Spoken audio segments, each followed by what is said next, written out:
this is like part 2 of our quarterly updates. This has been about a year in the making, setting up whether it's called fin-spirations or it's going to be a Fireside Chat, combination of the two.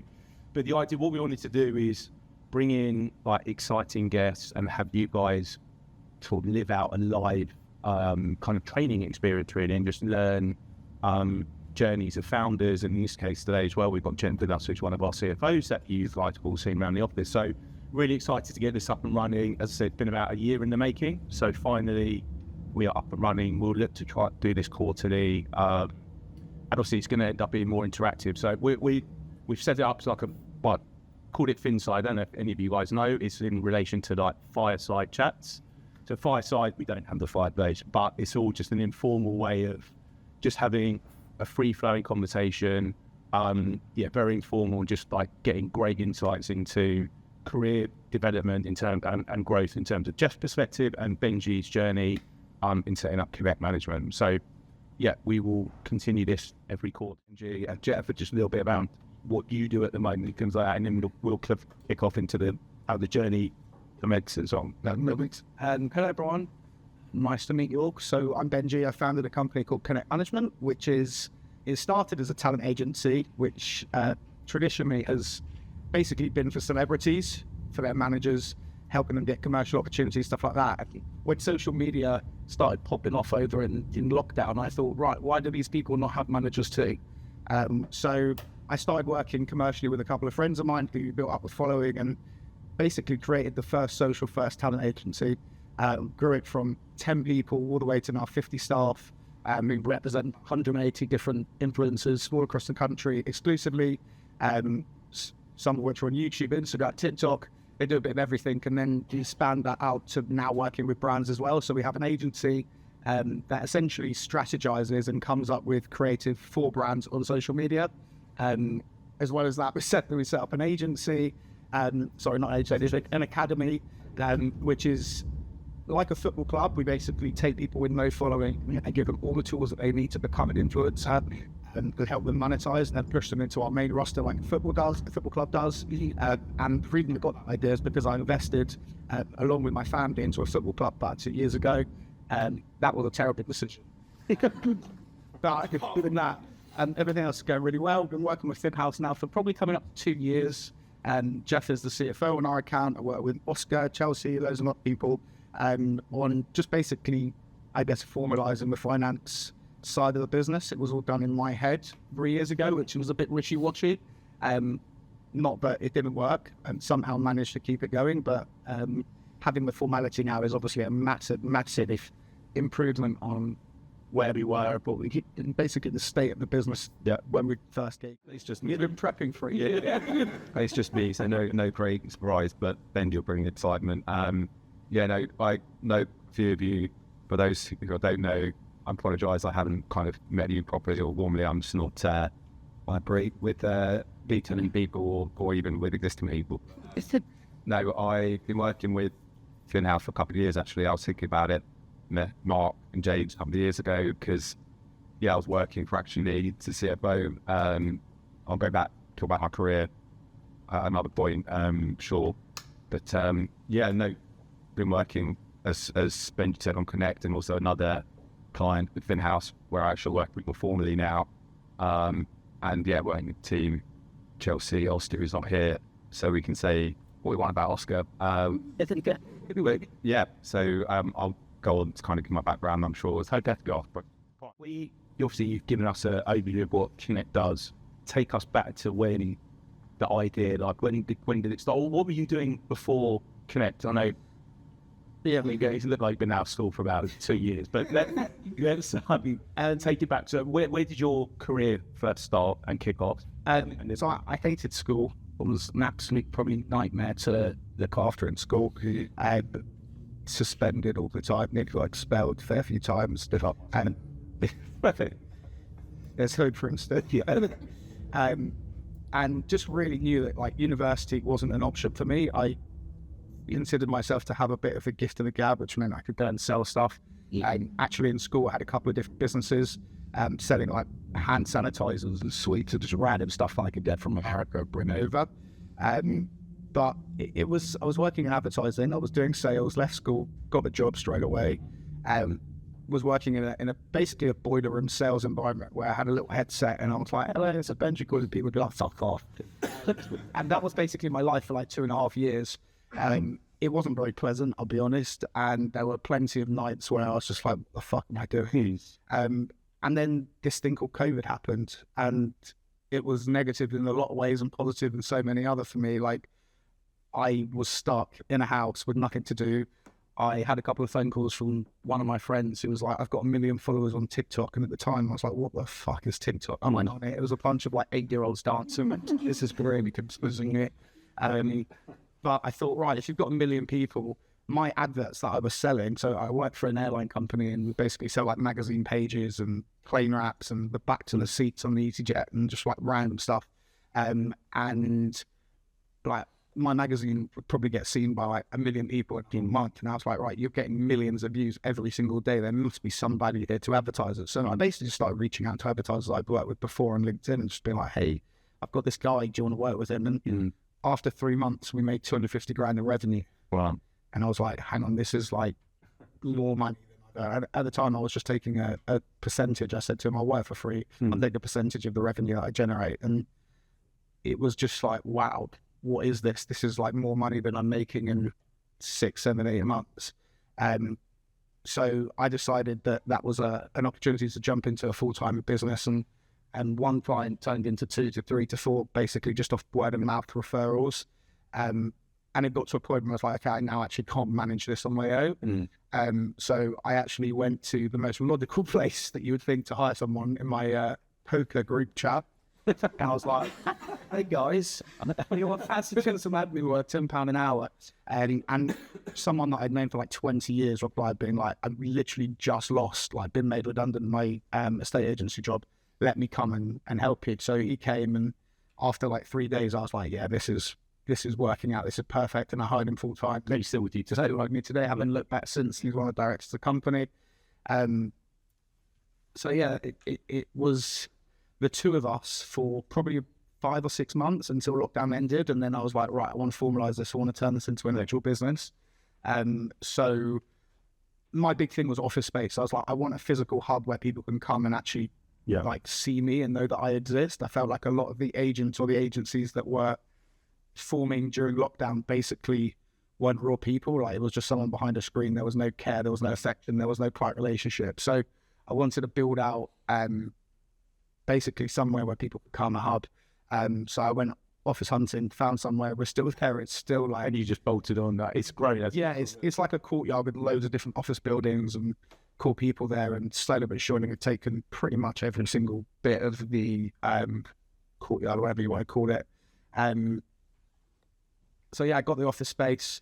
Then I was like, right, let's just keep scaling this out. And 2 turned into 4 to 10 to, as I said, now we're over 50. And the same thing happened with the talent. Like, we work with one person who would then recommend us to somebody else to be like, right, this guy's made me a load of money, you should speak to him. And that's basically what it was all about in the first instance. Was like, okay, how do we make people money? And then we started getting challenges probably a year and a half or 2 years in, where it was a case of, okay, you're making me all this money, but where's my career progression? How do I get on TV? How do I get PR opportunities? How do I span my career out? And that was a little bit of a teething pain for us, because we'd been known for so long as people that would make people lots, like serious amounts of money. And it's taken probably 2.5, 3 years to build out those sides of the business, the PR, and that we hired a head of TV and entertainment. We built out a load of different offerings for podcasts and for YouTube formats and all different things that are now like a staple of our offering, what we give to our talent. And having all of those things has allowed us to build out the academy and support people and basically turn nothing into a career, which is really amazing. Yeah, it is amazing. Just obviously where you were working before, they went from doing £150 million in revenue a year to 0 overnight. Really? Like, literally every single advertiser was pulled from all the magazines. No planes were flying. So it was literally a case of the 150 million, 0 overnight. Everyone went on furlough. unfortunately, in a commission-based job, that's where you earn all your money. So if you're on furlough, you're getting basically like 60 or 70% of a 20 grand salary. Yeah. It's not maintained, like you can't really maintain. And I think there was a lot of people that probably were worrying and struggling during those times. So I am very fortunate, grateful I managed to make something. So you said obviously you weren't particularly enjoying that role, like you gave you a grounding and you were good in sales and things like that. Do you think, like, were you destined to always be that founder or do your own thing? So like had COVID not kicked in, I was obviously hugely like, I definitely think, do you think you still would Connect have still been? I don't know whether it would be Connect, but I think that there would be something that I created. Like whenever anybody would ask me what I want to do when I was older, I didn't have like a generic idea. Just I wanted to have my own business. And people used to follow that question up, was he doing what? And my answer was, I'm fucking going. When it comes, it comes. And I think that is also a big problem that we have with social media these days, is people see like the instant grat of building a big business or getting all of these nice things, and they don't realize that actually sometimes these things can't happen when you put pressure on it and when you expect certain things to happen in certain ways. Like it was a very much, I don't want to say the universe created it, but like everything happened in a way that you couldn't anticipate or prepare. And I think that everything that I'd done up until that point had prepared me for what I was then going to take on. So I think I wouldn't change anything. And to people that want to have their own business, or to somebody that's putting pressure on themselves to like create this big thing, it does sometimes just come naturally, and then you have to use everything that you've learned in the run up to that to actually capitalize on it, and take a lot of risks. Yeah, I mean, okay. Well, just the start of your career now and journey. Did you always know you wanted to be in finance, or that? And how did you end up in finance, and then what did that path look like up to CFO? Yeah, no, I mean, I didn't always, little boy thing. I desperately want to be in finance.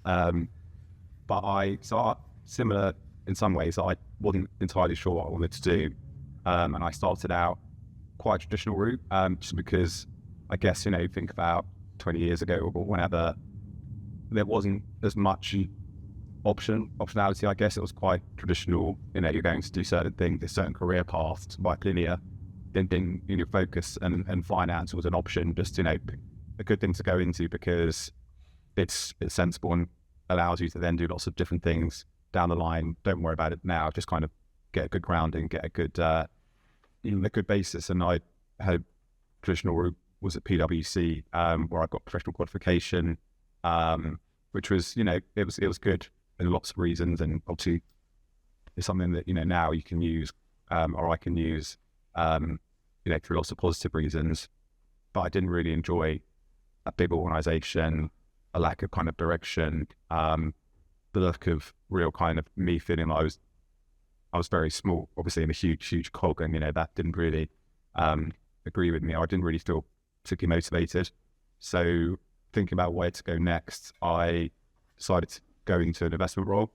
So I worked for about 9 or 10 years, an investment manager who invested in small companies, small growth companies, and again, very traditional, based out in the city, in Port, being there alongside professional people.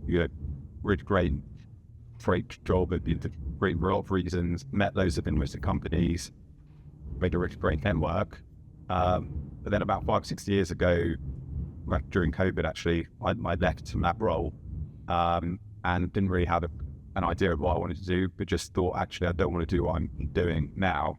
And it was quite difficult because all of a sudden, you follow this quite traditional pathway, and then you're like, what do I do next? Because that's gone. And when I looked at it, was by zero sum in that, oh God, what am I going to do? Like now, nothing type thing. And it was quite immature in some ways, not realizing actually that there's so many opportunities and things can happen organically if you don't have to kind of plan things out. If you can make use of what you've done and people good stuff can happen, and things can, you can lead to places you didn't really realize would happen. So I just, at that time, without knowing what I wanted to do, made contact with people that I'd worked with previously, companies where I'd been invested in, and just worked for them in a financial role, so kind of corporate development or some kind of advisory role, just anything where they needed an extra pair of hands just to get a bit more experience and a bit more kind of direction of where I wanted to go. Ended up then, 5 years ago, getting into the startup world, because there were so many people in my network who were saying, oh, we're raising money, we've got a business that's done really well as it is, but it's reached this kind of ceiling where it needs somebody to come in who's got financial background, professional background to help professionalize things, or just give the founder some kind of real, take their focus away from the finance area or investment area they're not very knowledgeable about. So I worked at an e-commerce business that was in luxury fashion resale, which was very kind of outside of my area of interest, but really eye-opening, because having been in an environment where it's kind of professional, where everyone's financially literate, everybody's kind of commercial, to go into an organization where nobody is. And the reason being is because they're really great at either marketing or great at product or great at something else. It was kind of a bit of a light bulb. Oh, actually, not everybody gets kind of finance or commercial kind of ways of thinking. So if that's what you do, you can really add value, because you can go into somewhere and just by doing things which are second nature to you or you've grown up with, it really adds value to those companies. So yeah, spent the past 4 or 5 years working in those kind of roles.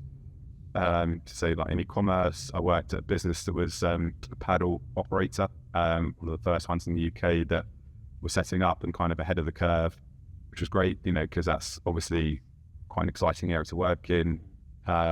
Help business kind of management consultancy go through a sales process, and then met you guys a couple of years ago, because when you're kind of doing that kind of fractional thing, or it's good to network. I was introduced to you guys, who obviously do it in a more formalized way, because I didn't want to be self-employed, a consultant, going from being in big organizations to then being out on my own. It's didn't really sit comfortably. So actually having the support of in-house and being allowed to kind of freeload in your office and was good for me. And got introduced to obviously some great companies. So one company, in-house company, Medishout, where I work currently. Great introduction from Marc and the team, and obviously Connect as well. Been 18 months or so. I'd never thought that it was never as a plan. But it just, it's something my takeaway, and I'm not somebody necessarily who has all the answers or has made it, but I've certainly had experiences where it's been a learning that, you can go a traditional linear career path to actually just letting things happen. And if you meet enough people, if you make good impressions, if you learn along the way, stuff just comes to you, and, it can be really interesting. Cool.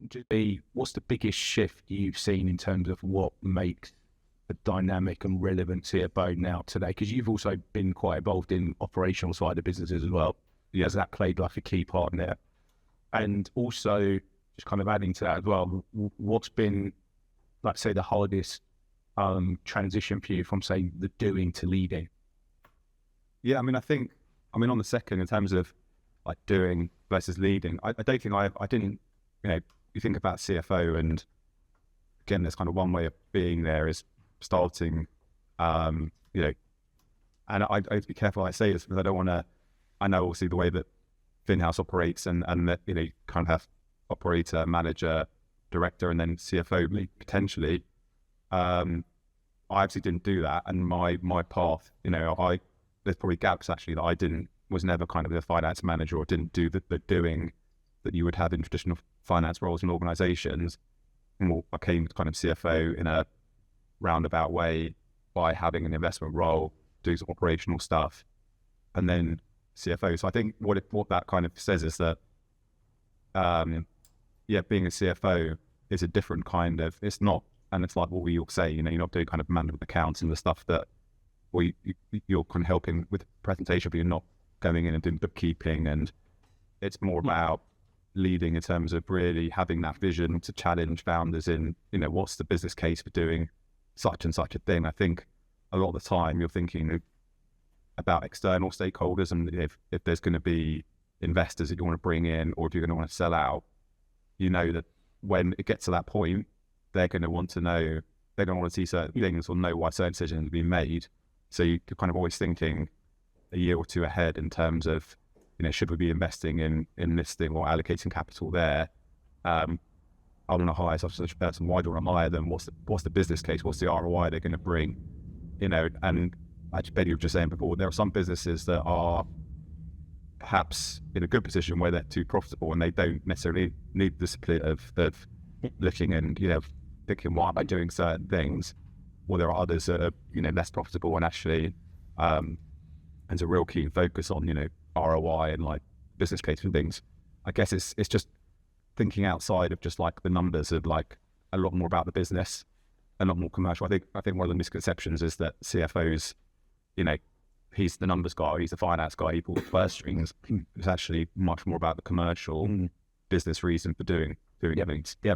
I guess that is a strong like resonation or sits really well across like how we structure everything in our teams, right? Because it's about, you don't need to be a CFO to understand commercial drivers. It's actually being in the business, getting the business, understand what's going on, be like eyes and ears, and that's where you're going to learn the most, and that's going to help you most on your journey. Okay, thanks for that, Jeff. So let's go back also to the early days, Benjy. So Connect Management's up and running, and also you touched on this a little bit in your intro, but in the first few months, or like let's say first year, what were the biggest challenges? What was there any different in terms of how things played out to how you maybe expected it to be, like when you first got the business up and running? I think the challenges and like strengths, it was a lot easier to do deals than people probably thought.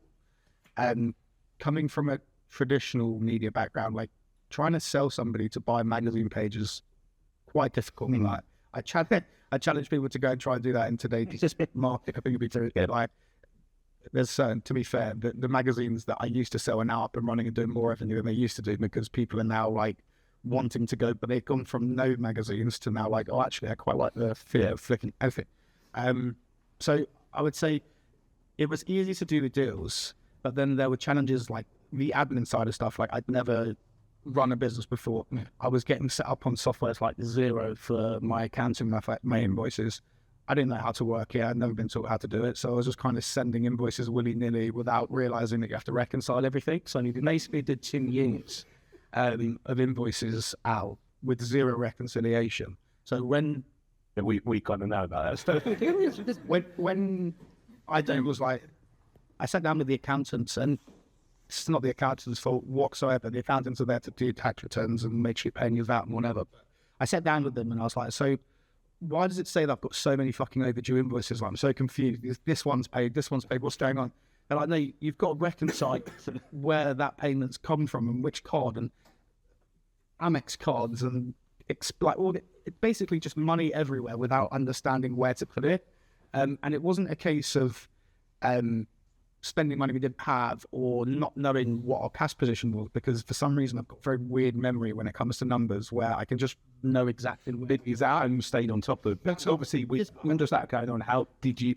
I'm doing this is where the website design, legal, money in, money out, sales, marketing, training staff members, and probably 20 other things all at once, whilst also trying to, I guess, run the financial side of the business, which in a talent management agency, as soon as the money lands in our account, my influencers want their money. Like, they are on us. And Jeff will tell you, we've got daily payment runs, which isn't really that, I don't think it's that normal in many businesses, where people are onto us, like, is this money coming? I want to invoice for it.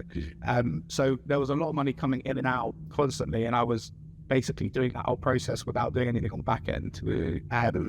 So it was just a bit of a maze, basically. And somehow I was on top of it mentally. But I guess, I don't know what the word is, it's not physically, but like the actual back end side of it was just basically a shambles. And I'd hired a full-time then what it was called, like an accounts manager, whatever, who essentially then took over invoices out, like reconciling payments in, basically everything that we do now, which took a lot of the pressure off. But then we were still stuck in this weird loop where it's like, okay, but the forecasting and all of the numbers that are on the back end don't actually make any sense because they're not accurate up to date. So we then sat down, had a conversation about, okay, how do we just clear all this up? Because my mind was just on growing the business and by making sure that we were building out new clients, keeping our relationships. I don't know if any of you have watched what we do online, but I basically just go above and beyond, both for creators and for our staff, to make sure that people obey work for us.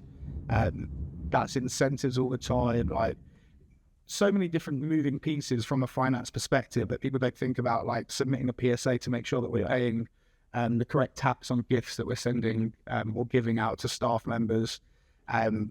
How much you're allowed to spend on a Christmas trip. I didn't realize that there was a allocated limit per head. Like so many different things that we've had to basically formalize over the last 2 years to get us to a point now where we've got weekly reports, we've got monthly accounts and profit and loss, and I can see what's in my head, which is great. Yeah, I think like when you speak about operational kind of as CFO and like the experience you have, I think it's a really interesting insight. And obviously, everyone knows because everyone's got companies they work for. They've seen founders, they've seen kind of people in their companies and heard stories and are aware. But I think it like hits home, and I've seen it, loads of companies that you don't appreciate just how much it takes to like run a company, a growing company as well, and all the stuff that is second nature and stuff to us that, we think, oh, why aren't they doing that? Or like, that's really like, how can they not even like balance their, like reconcile their account, reconcile the payments and things like that. There's a good reason why. And that, I guess the main focus is you want to grow the business and sale and take advantage of opportunities. The less glamorous stuff, making sure everything is in order, making sure people are paid on time, all that stuff. It's impossible to do all of it at once. And, you meet companies and how do they get in such a state? Is an opportunity then that you can come in and actually alleviate that and relieve that burden from them. I think with Connect, for instance, some of the stuff that's been done, like, and I say he's not here, but Oscar's done an unbelievable job actually, and he's a real testament to Finhouse in creating things and making Sharice, who works at Benjy's, life easier, because stuff gets into a real bad state just because it happens, and businesses grow. Certain people in the business aren't necessarily capable of keeping up with the pace of the growth, and all of a sudden it piles on each other, piles, and then you're left with this like real mess. And if you can come in and make that better, then it makes everything else, makes Benjy more productive. So 80% of the time is in selling, 20% is in doing that operational stuff, and we can pass that, then that can go straight into selling and growing the business more. So I think, it's just a really good insight into how I've seen it at every company. You've got founders who some are more capable of managing it and keeping on top of it. Others just aren't at all. It just gets into a complete shambles. And that's I guess where Finhouse comes in. Was it, I don't know, this somewhat in hindsight, but obviously you've got your accountancy firm that will help you get things set up, and they do like more of the statutory compliance stuff. Was like, did you find it hard to like know where else to go to maybe get advice? Obviously things are moving at 100 miles an hour for you as well. So I think if I could that kind of support, but would you have had you found us earlier, would it have been something like you could actually see benefit of bringing that in at an earlier point? But 100%. Like, I recommend it. I know a lot of people that are starting out businesses. I think that finance is probably one of the most important things to get on top of. One, because if you don't, it costs you a lot of money, like sorting out. Basically what I've come to realize is that I had to spend a load more money because I didn't do anything properly. But also just like understanding your cash position. I was speaking to a friend of mine a couple of weeks ago about his business, and he's doing really, really well. And it's like, do you know what your monthly cost is? Like what's going out every single month? Not clear. And I think that is the mindset of a lot of founders that are doing well. When you're doing well, there's no concern or worry to think about what the cash position is because you've got loads of cash in your bank. But when you open that bank and there's no money in there, suddenly you're like, oh shit, what's happened? And actually, if you're on top of it, you don't get to that position. So I think that being on top of your finance from the get-go is probably like more important than actually doing the deals itself, and also getting the money in. Like, there's one thing sending an invoice, but is that invoice going to actually get paid?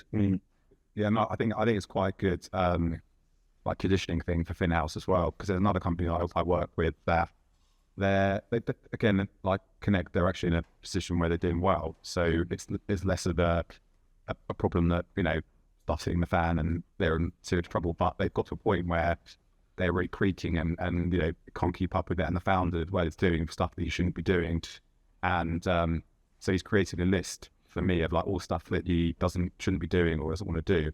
And actually, I've said to him, like, I work with a company where they have, you know, tech stacks that really work for different, you know, they have an appropriate tech stack, you know, for a company in terms of like how to automate things in the accounts and payments and whatever else, and also have the flexibility that at different stages they can, you know, turn on or turn off different people within the finance team, either in the short-term thing, just to get it to fix it and make it better, or actually a long-term sustainable thing rather than going out and finding a hire. So having that ability to go into any kind of company that's startup that's kind of in a similar situation to, you know, Connect was or elsewhere, where it needs somebody to really like take stock of stuff, improve the processes, make life a lot easier. And see the yeah. So and you know, so and I get this.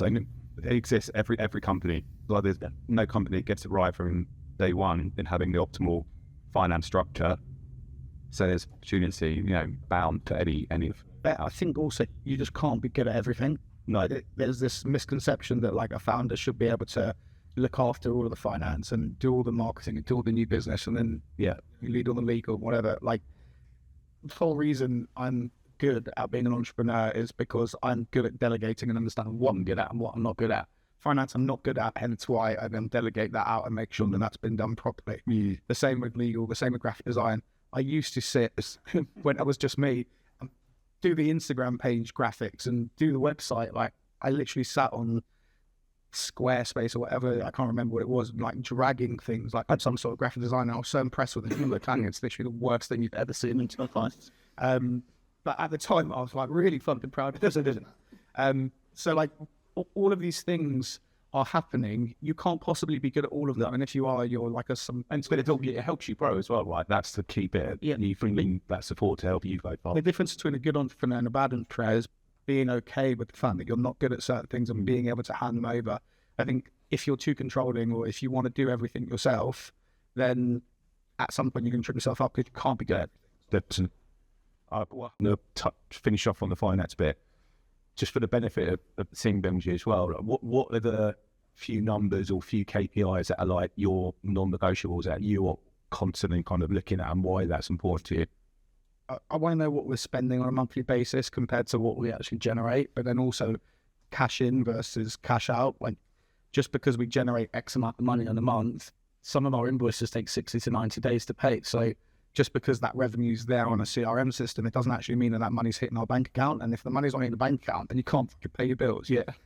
So it's about understanding where the money is at all times. And like, for example, my payroll was due on Friday last week, I think, and we were in a bit of a position where our invoices fell within like basically this week, and payroll was due last week, and having visibility on those numbers 3 years ago, I would have panicked, because I would have been like, oh my god, like, we've got enough money for payroll and then we're going to pay it out and I'm going to be sat on just a small amount of money. What's going to happen next?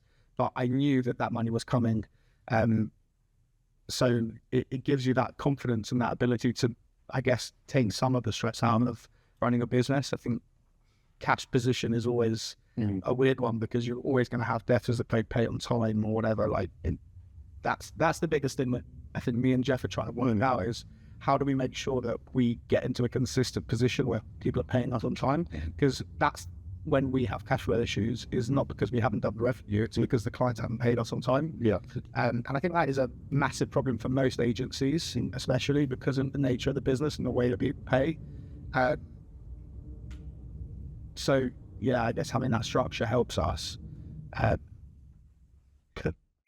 lot of us have seen your Instagram, and obviously it's brilliant, but how you talked about going from you and one of your mates from that you've known for a long time, and you go to 5 to 10 to 20, you're at over 50 now. How did you go about sort of driving the culture, values of your business, and like did you like your leadership style, and who do you draw inspiration from? So there's a few points there all in one, but so the travel company that I work for, is a family business. So my dad ran it, and there was a lot of things that I took from that business that I really liked. Mainly the way they incentivized staff and created culture and push people towards targets. Like, you would see these big numbers at the start of the month, but there'd be an incentive to actually get there. Whereas in other places that I'd worked, it was almost just like, shut up, come in, do your job and leave. And there was an element of care. Like, they cared. Yes, obviously they cared that you're delivering revenue because it was making them money, but they cared about you as people as well. And that wasn't just because I was family. Like, I was actually probably treated like shit because I was family. Everyone else probably put a much nicer gym on I did. It was it was a difficult sort of transition period to take, like, also when it's family, for it to size what someone else has built, but to basically take all the good parts and the bad parts and be like, right, I don't want to have any of that in my business, but I like these things, so I'm going to bring that together. And then I just understood the audience that I'm marketing to. But at the end of the day, I've got a lot of young people that work for me. What do young people like? They like free things, cash, prizes. Like, it's not I think a lot of people ask me why I do it. I think that the answer is very logical. You've got someone like Mr. Beast who's done it on a huge scale and been successful. So I was like, okay, well, why don't I just replicate this and copy it? And it's on a much smaller scale, but it's growing, and it really does work because people see you as not just a boss, but somebody that actually cares about them as well.